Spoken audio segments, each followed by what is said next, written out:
Atos dos Apóstolos capítulo 11. Pedro explica a sua experiência. Os apóstolos e os irmãos de toda a Judéia ouviram falar que os gentios também haviam recebido a palavra de Deus. Assim, quando Pedro subiu a Jerusalém, os que eram do partido dos circuncisos o criticavam, dizendo: Você entrou na casa de homens incircuncisos e comeu com eles. Pedro, então, começou a explicar-lhes exatamente como tudo havia acontecido. Eu estava na cidade de Jope, orando, caindo em êxtase, tive uma visão. Vi algo parecido com um grande lençol sendo baixado do céu, preso pelas 4 pontas, e que vinha até o lugar onde eu estava. Olhei para dentro dele e notei que havia ali quadrúpedes da terra, animais selvagens, répteis e aves do céu. Então ouvi uma voz que me dizia: Levante-se, Pedro, mate e coma. Eu respondi: De modo nenhum, Senhor. Nunca entrou em minha boca algo impuro ou imundo. A voz falou do céu segunda vez: Não chame impuro ao que Deus purificou.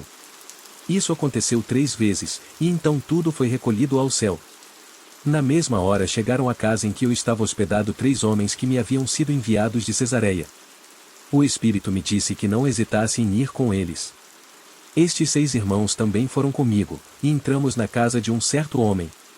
Ele nos contou como um anjo lhe tinha aparecido em sua casa e dissera: Mande buscar, em Jope, Simão, chamado Pedro. Ele trará uma mensagem por meio da qual serão salvos você e todos os da sua casa. Quando comecei a falar, o Espírito Santo desceu sobre eles como sobre nós no princípio.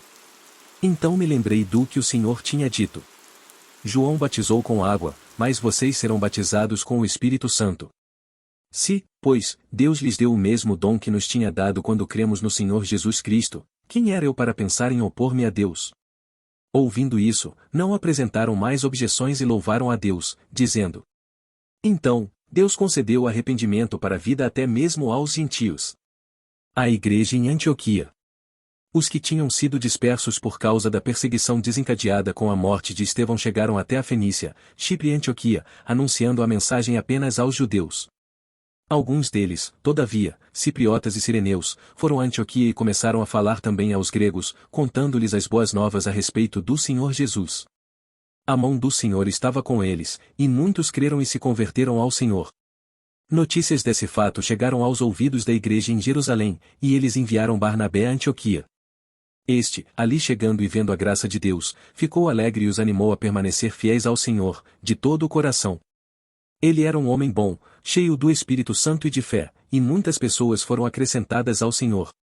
Então Barnabé foi a Tarso procurar Saulo e, quando o encontrou, levou-o para Antioquia. Assim, durante 1 ano inteiro Barnabé e Saulo se reuniram com a igreja e ensinaram a muitos. Em Antioquia, os discípulos foram pela primeira vez chamados cristãos.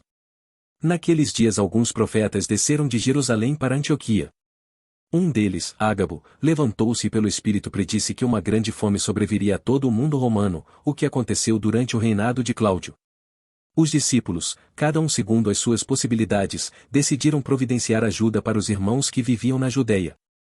E o fizeram, enviando suas ofertas aos presbíteros pelas mãos de Barnabé e Saulo.